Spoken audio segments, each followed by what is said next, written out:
श्रीमद्कुंज विहारणे नमः। श्री स्वामी हरिदास विजयतेतराम। श्री नित्यानंद जी महाप्रभु का प्रादुर्भाव शाक्य संवत 1395 माघ शुक्ल त्रयोदशी को बंगाल राज्य के वीरभूम जिले में एक चाका नामक एक छोटे से गांव में हुआ। इनके पिता का नाम पंडित हाड़ाई ओझा एवं माता का नाम पद्मावती देवी था। बालक नित्यानंद की विद्युत वर्णा गौर कांति बड़ी ही मनमोहिनी थी। 5 वर्ष की अवस्था में इन्हें विद्यारंभ कराया गया। कुशाग्र बुद्धि होने से अत्यंत अल्पकाल में ही इन्हें संस्कृत व्याकरण और साहित्य का सम्यक बोध हो गया। बचपन में इन्हें खेलना कूदना बड़ा प्रिय था, किंतु इनके खेल साधारण बालकों की भांति नहीं होते थे। ये तो खेल में भी श्री रामकृष्ण की ही लीलाओं का अभिनय करते और लीला अभिनय करते समय इन्हें भावावेश हो जाता। एक बार ये श्री राम लीला में श्री लक्ष्मण शक्ति का अभिनय कर रहे थे। स्वयं लक्ष्मण बने हुए थे और मेघनाथ की शक्ति लगने से बेहोश होकर पृथ्वी पर पड़े हुए थे। एक बालक जो हनुमान बना हुआ था संजीवनी लाने के लिए भेजा गया, किंतु बालक तो बालक ठहरा, अबोध। सो वह लीला के अभिनय को भूलकर घर चला गया और जब देर होने लगी तो लोग इन्हें जगाने लगे, परंतु ये तो वास्तव में ही मूर्छित थे। उठे तो उठे कैसे? अनुभवी बड़े लोगों ने इनकी नाड़ी देखी तो बड़ी मंद गति से चल रही थी। अब तो सब लोग व्याकुल हो गए। इनके माता पिता भी इनकी मूर्छा की बात सुनकर दौड़े चले आए और इनकी दशा देखकर रोने लगे। इतने में जो बालक श्री राम जी का अभिनय करते हुए अपनी गोद में इनका सिर लेकर रुदन कर रहा था, उसे याद आया कि अभी तक हनुमान जी संजीवनी लेकर नहीं आए हैं। फिर तो तत्काल ही श्री हनुमान जी का अभिनय करने वाले बालक को बुलवाया गया। वह संजीवनी लेकर आया, इन्हें संजीवनी सुंघाई गई और ये तुरंत ही उठ बैठे। ऐसे अपने अलौकिक रूप और गुणों से ये अपने माता पिता को और समाज को बड़े प्रिय थे। एक बार इनके घर पर श्री शंकरारण्य नाम के सन्यासी आए, जो कि वास्तव में श्री गौरांग महाप्रभु जी के ज्येष्ठ भ्राता श्री विश्वरूप जी थे। सन्यास लेने पर इन्हीं का नाम शंकरारण्य पड़ा था। पंडित हाड़ाई ओझा जी बड़े साधु सेवी थे, अतः इन्होंने इन नवागत सन्यासी की खूब सेवा की। कुछ दिन तक वहां रहने के बाद जब सन्यासी जाने लगे तो उन्होंने पंडित हाड़ाई ओझा से एकांत में कहा, मैं सभी तीर्थों की यात्रा करना चाहता हूं और इसके लिए मुझे एक साथी की आवश्यकता है। आपका यह पुत्र नित्यानंद मुझे बड़ा होनहार लग रहा है, अतः आप अपने इस पुत्र को मुझे दे दें। इससे इसका भी कल्याण होगा और मेरा भी काम हो जाएगा। यह सुनकर श्री हाड़ाई ओझा की वही दशा हुई जो दशा श्री दशरथ जी की श्री विश्वामित्र जी के द्वारा श्री राम लक्ष्मण को मांगने पर हुई थी।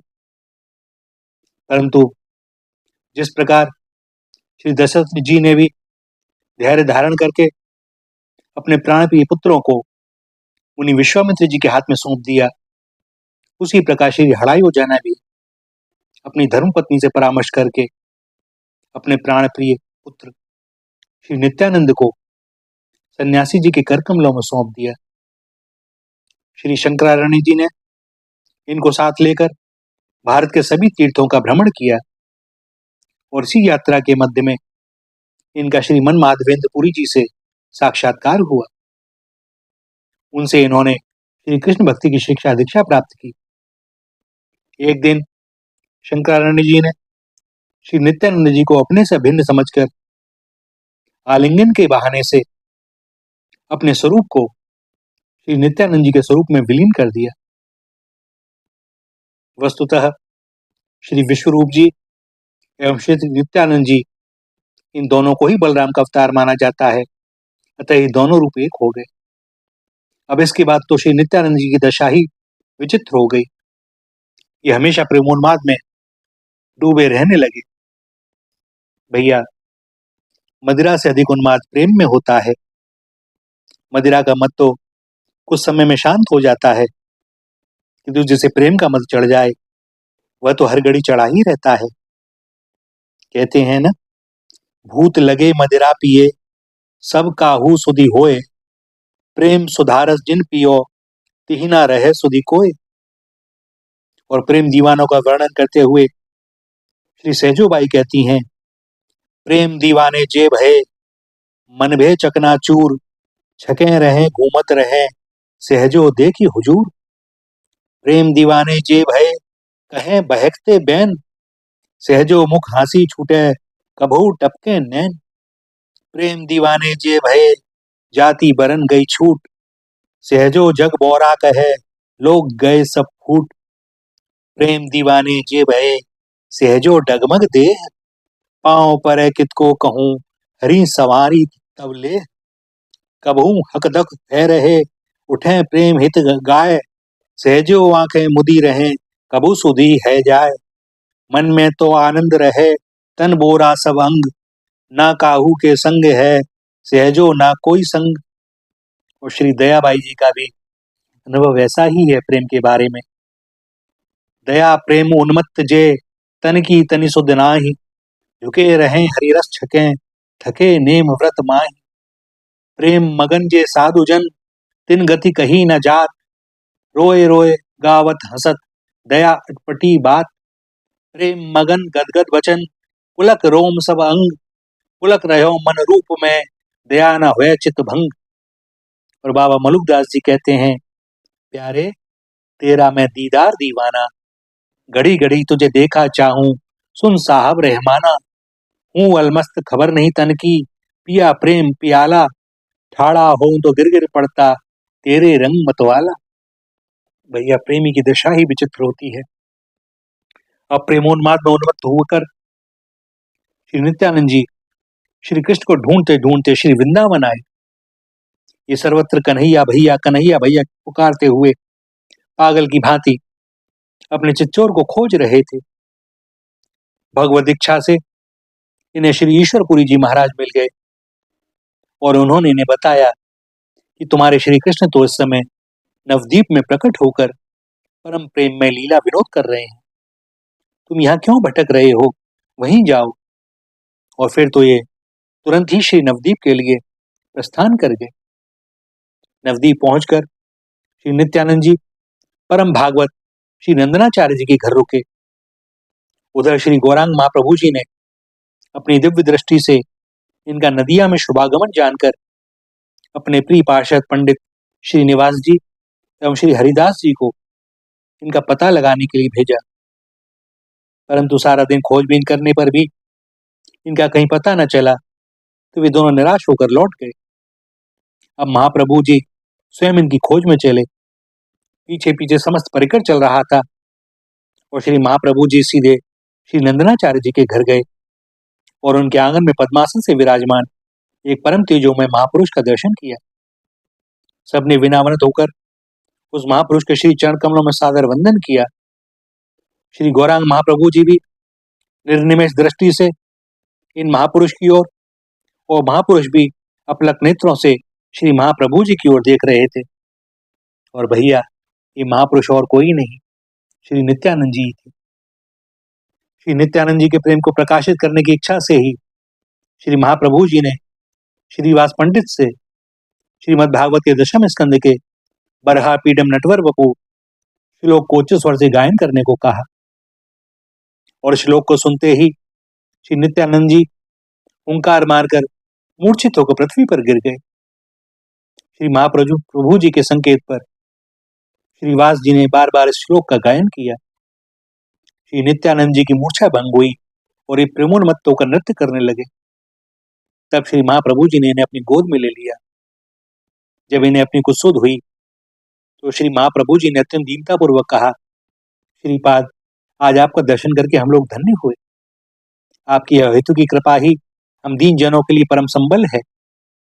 निश्चित ही आज हम लोगों के किसी महान पुण्य का उदय हुआ है। और श्री महाप्रभु जी के इन अमृतमय वचनों को सुनकर श्री नित्यानंद जी के हृदय का प्रेम उमड़ पड़ा और आप अनुराग विभल होकर गदगद वाणी से बोले, अहो, जिनके लिए मैंने सारा संसार छान डाला, उन श्री कृष्ण ने आज कृपा करके मुझे स्वयं ही दर्शन दिए। अब मुझे विश्वास हो गया कि निश्चय ही परम दयालु श्री कृष्ण ने जैसे मुझे कृपा करके दर्शन दिए हैं, वैसे ही मुझ दीन को अपनी शरण में भी रखेंगे। भक्तजन इन दोनों महान संतों के प्रेम मिलन को देखकर और भावमय वार्तालाप को सुनकर आत्मविभोर हो गए। इसके बाद श्रीवास पंडित के घर आकर सब लोगों ने श्री नित्यानंद जी के शुभागमन के उपलक्ष्य में महोत्सव मनाया, जिसमें श्री महाप्रभु जी ने श्री नित्यानंद जी का हाथ पकड़कर संकीर्तन करते हुए नृत्य किया। उस दिन भक्तों ने कीर्तन में अलौकिक आनंद का अनुभव किया। श्री नित्यानंद जी के लिए श्रीवास जी के घर पर ही रहने की व्यवस्था की गई। फिर महाप्रभु जी इनको लेकर श्री सची माता के पास पहुंचे और बोले, मैया देख, तेरा विश्व रूप लौट आया है, जिसके लिए तू दिन रात रोया करती थी। और सत्य में ही श्री सची माता ने इनके अंदर विश्व रूप की ही अनुभूति की और वैसी भाव से अंत तक इन्हें प्रेम करती रही। व्यास पूर्णिमा के दिन श्री व्यास पूजा का उत्सव श्रीवास पंडित के घर मनाया गया। सबने श्री व्यास जी की पूजा की, परंतु श्री नित्यानंद जी ने तो अपने सर्वस्व श्री गौरांग महाप्रभु में ही श्री व्यास जी का दर्शन किया और उन्हीं की पूजा की। उस समय श्री महाप्रभु जी ने इन्हें अपने षटभुज स्वरूप का दर्शन कराया। 4 हाथों में शंख चक्र गदा पद्म थे और 2 हाथों में थे हल और मूसल। पूजन करने के उपरांत श्री हरि नाम संकीर्तन करते हुए सबने प्रसाद लिया और आनंद सहित सब लोग अपने अपने घर गए। श्री नित्यानंद जी पंडित श्रीवास जी के घर रहते। इनकी समस्त चेष्टाएं बालकों जैसी होती। श्रीवास एवं उनकी पत्नी मालिनी देवी भी इनके प्रति वात्सल्य भाव रखती थी। श्री मालिनी देवी अपने हाथ से इन्हें भोजन कराती और ये भी कभी कभी उनकी गोद में बैठ जाते और भोजन करते। कभी कभी खाते खाते बीच में से उड़ जाते और दाल भात को अपने सारे शरीर में लपेट कर भाग जाते। एक दिन श्री महाप्रभु जी ने श्रीवास जी की प्रेम परीक्षा लेने के लिए उनसे एकांत में कहा, पंडित जी, श्री नित्यानंद जी का कुल गोत्र कुछ पता नहीं है, इनका आचरण भी अवधूतों जैसा है, इनको घर में रखना उचित नहीं। और श्रीवास जी ने हाथ जोड़कर दृढ़ता से महाप्रभु जी से कहा, प्रभु, आपके वचनों का रहस्य तो हम समझने में असमर्थ हैं, किंतु इतना खूब जानते हैं कि श्री नित्यानंद जी आपके अभिन्न विग्रह अत्यंत प्रिय है। यदि वे मुझे धर्म से भ्रष्ट भी कर दें तो भी उनके प्रति मेरे मन में कोई शंका हो नहीं सकती। श्रीवास जी के इन वचनों को सुनकर श्री महाप्रभु जी ने उन्हें हृदय से लगा लिया और बोले, आपने श्री नित्यानंद तत्व को समझ लिया है। आपकी इस निष्ठा से मैं आपका खरीदा हुआ दास हो गया। एक दिन श्री महाप्रभु जी श्री नित्यानंद जी को अपने घर भोजन कराने के लिए लेवा ले गए। श्री सची माता ने अनेक व्यंजन बनाए। श्री निताई और निमाई को अपने हाथ से परोसकर भोजन कराते हुए माता सची को वैसा ही आनंद हो रहा था जैसे मैया यशोदा श्री कृष्ण बलराम को भोजन कराते हुए आनंदित होती थी। श्री नित्यानंद जी ने भी श्री महाप्रभु के लाख मना करने पर बड़ी चंचलता की। खाते खाते दोनों आपस में उलझ गए। श्री नित्यानंद जी श्री महाप्रभु जी के थाल का प्रसाद मुट्ठी में भरकर खाना चाहते थे और महाप्रभु ने रोकने की चेष्टा कर रहे थे, किंतु अंत में इन्होंने प्रसाद पा ही लिया। माता सची इनका बाल विनोद देखकर बड़ी प्रसन्न हुई। एक दिन श्री नित्यानंद जी नंग धड़ंग होकर श्री महाप्रभु जी के घर पहुंच गए। अद्भुत स्थिति, अब चिल्लाते हुए तांडव नृत्य कर रहे थे। श्री महाप्रभु जी ने इनकी महाभाव दशा को पहचान कर सभी भक्तों को बुलाकर दर्शन कराया एवं इनकी चरण पूजा कर सबको चरणामृत दिया तथा स्वयं भी पान करते हुए बोले, श्रीपाद चरणामृत पान से आज हम धन्य हो गए। सुध आने पर इन्होंने शची माता से भोजन मांगा। शची माता ने इन्हें खाने के लिए मिठाइयां दी। श्री महाप्रभु जी ने नवदीप में घर घर में हरि नाम प्रचार का कार्य इन्हें और श्री हरिदास जी को सौंपा था। इनके प्रचार के प्रभाव से चारों ओर आबाल वृद्ध नर नारी सभी लोग नाम ध्वनि में मग्न दिखाई देने लगे।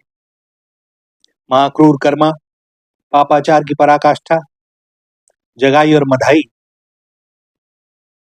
को भी इन्होंने भगवान नाम में लगा दिया।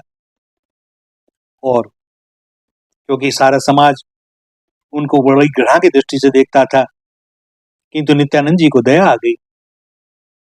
इनका मन उनके उद्धार के लिए व्याकुल हो गया और इस प्रकार से ये भी लग गए श्री हरि नाम जपने के लिए।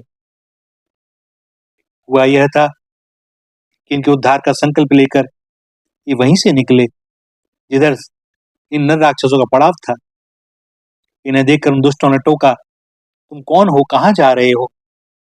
और इन्होंने मधुर से कहा, भैया मुझे पूछकर क्या करोगे, मैं तो अवधूत हूँ। तुम लोग तो श्री कृष्ण कहो, श्री कृष्ण भजो, कृष्ण माता, कृष्ण पिता, कृष्ण धन प्राण। और यह सुनकर मधाई चढ़ गया और उसने पास में पड़े घड़े के टुकड़े को उठाकर श्री नित्यानंद जी के सिर में जोर से मारा। मस्तक से रक्त की धार बह निकली, सारी देह खून से लथपथ हो गई। तब भी ये दया करके रो रो कर प्रभु से प्रार्थना करने लगे, हे दया में प्रभु, अब तो इनका उद्धार कर दो।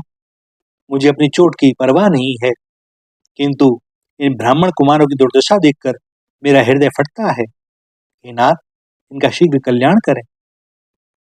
इनकी इस करुण प्रार्थना को सुनकर मधाई चिढ़कर पुनः मारने ही वाला था कि जगाई ने उसे रोक दिया।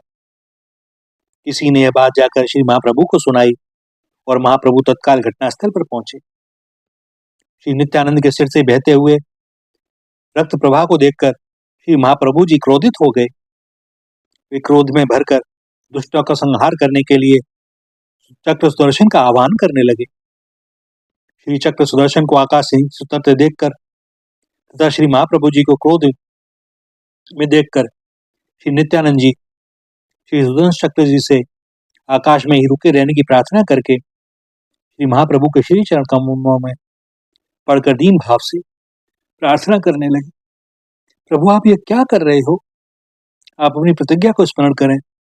आपने तो कहा था मैं पापियों का नहीं पाप का संहार करूंगा, पापियों पर दया करूंगा, फिर आज इन पर कोप क्यों? श्री गौर, दया के मुख्य पात्र तो ये ही है। फिर प्रभु, जगाई ने तो मेरी रक्षा की है, इसने मधाई को दूसरी बार प्रहार करने से रोका है। यह तो आपकी कृपा का परम अधिकारी हो चुका। यह सुनना था कि श्री महाप्रभु जी का सारा क्रोध लुप्त हो गया। उन्होंने तत्काल जगाई को हृदय से लगा लिया। महाप्रभु का प्रेमालिंगन पाते ही जगाई मूर्छित हो गया। उसके जन्म जन्म के पाप क्षण मात्र में नष्ट हो गए। वो महाप्रभु जी के चरणों में पड़कर फूट फूट कर रोने लगा। भाई की यह दशा देखकर मधाई की आत्मग्लानि का ठिकाना न रहा। वह आंखों में आंसू भरकर गदगद कंठ से कहने लगा, प्रभु हम दोनों भाइयों ने समान पाप किया है, अतः हम दोनों पर समान कृपा कीजिए। हम दोनों को ही अपनाइए, दोनों की ही रक्षा कीजिए। यह कहकर मधाई भी श्री महाप्रभु जी के चरणों में पड़ गया। किंतु श्री महाप्रभु जी का मधाई के प्रति रोष अभी शांत नहीं हुआ था। सो उन्होंने कहा, मधाई तूने मेरा अपराध किया होता तो मैंने कब का तुझे क्षमा कर दिया होता, परंतु तूने श्रीपाद नित्यानंद जी का अपराध किया है।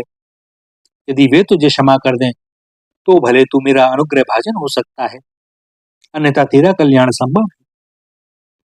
और यह सुनकर मधाई श्री नित्यानंद जी के चरणों में गिर गया। उसके अश्रुओं से पृथ्वी भीगने लगी। लोग विस्मित थे इस दृश्य को देखकर। और श्री नित्यानंद जी ने मधाई के ऊपर अनुग्रह की वर्षा करते हुए श्री महाप्रभु जी से कहा, प्रभु मैं सत्य कहता हूं, इन दोनों भाइयों के प्रति मेरे मन में किंचित मात्र भी द्वेष नहीं है। यदि मैंने जन्मांतरों में कोई भी शुभ कर्म किया है तो आज मैं इन दोनों भाइयों को प्रदान करता हूँ। इतना सुनते ही श्री महाप्रभु जी ने मधाई को भी हृदय से लगा लिया। श्री महाप्रभु जी की भक्त वत्सलता, श्री नित्यानंद जी की करुणा एवं जगाई मधाई का पश्चाताप लोगों को मंत्रमुग्ध कर रहा था। अंत में अपने चरणों में पड़े दोनों भाइयों को श्री महाप्रभु जी ने उठाया और भक्तों को संकीर्तन करने की आज्ञा दी। दो ही घड़ी पहले जिन्हें लोग पापरूप कहते थे, उन्हीं जगाई माधाई को अश्रुपूरित गदगद कंठ से हाथ उठाकर कीर्तन करते देखकर सबने इसे कृपा का चमत्कार माना। कीर्तन के पश्चात सब लोग श्री महाप्रभु जी के घर पहुंचे और जब सभी भक्त यथास्थान अपने अपने आसन पर बैठ गए तो श्री महाप्रभु जी ने जगाई मधाई को संबोधित करके बोला, भाइयों, तुम लोगों पर श्रीपाद नित्यानंद जी की कृपा हो गई है, अतः तुम लोग अपने उद्धार के लिए सब शोक मोह छोड़कर निश्चिंत हो जाओ। यह सुनकर दोनों भाई फूट फूट कर रोने लगे और अत्यंत कातर स्वर में बोले, प्रभु, वेदों में वर्णित आपका पतित पावन अधम उद्धारण नाम तो आज ही चरितार्थ हुआ। प्रभु, हम आपकी कृपा के भार से दबे जा रहे हैं। श्री महाप्रभु जी ने उन्हें समस्त भक्तों की पद वंदना एवं उनकी चरण धूलि सिर पर धारण करने का आदेश दिया। जगाई मधाई ने पृथक पृथक सबकी वंदना की, सबकी चरण रज अपने मस्तक पर धारण की और सभी ने उन्हें भक्ति का आशीर्वाद दिया। इसके बाद श्री महाप्रभु जी ने उनके चित्त को शांति प्रदान करने के लिए एक और लीला की। यद्यपि उस समय रात्रि होने लगी थी, किंतु गर्मी का समय था, अतः श्री महाप्रभु जी ने सबको गंगा स्नान के लिए चलने का आदेश दिया। महाप्रभु जी कहें तो फिर बात ही क्या, नगर के हजारों लोग कीर्तन करते हुए गंगा स्नान के लिए चल पड़े। अद्भुत दृश्य जो जैसा था वैसा ही उठकर दौड़ पड़ा और गंगा की धारा में पहुंचकर श्री महाप्रभु जी ने जगाई मधाई से कहा, तुम दोनों हाथों में गंगा जल लेकर अपने समस्त पाप आज मुझे संकल्प कर दो। यह सुनकर दोनों भाई श्री महाप्रभु जी के चरण पकड़कर फूट फूट कर रोने लगे। हिचकियां बन गईं। वे अत्यंत कातर स्वर में बोले, प्रभु, हम पामर इतनी कृपा को सहन न कर सकेंगे। संसार हम पर थूकेगा कि जिनके चरणों में तुलसी पुष्प चढ़ाने चाहिए उनको इन्होंने अपने पाप पुंज अर्पित कर दिए हैं। प्रभु, यह हम ना कर पाएंगे।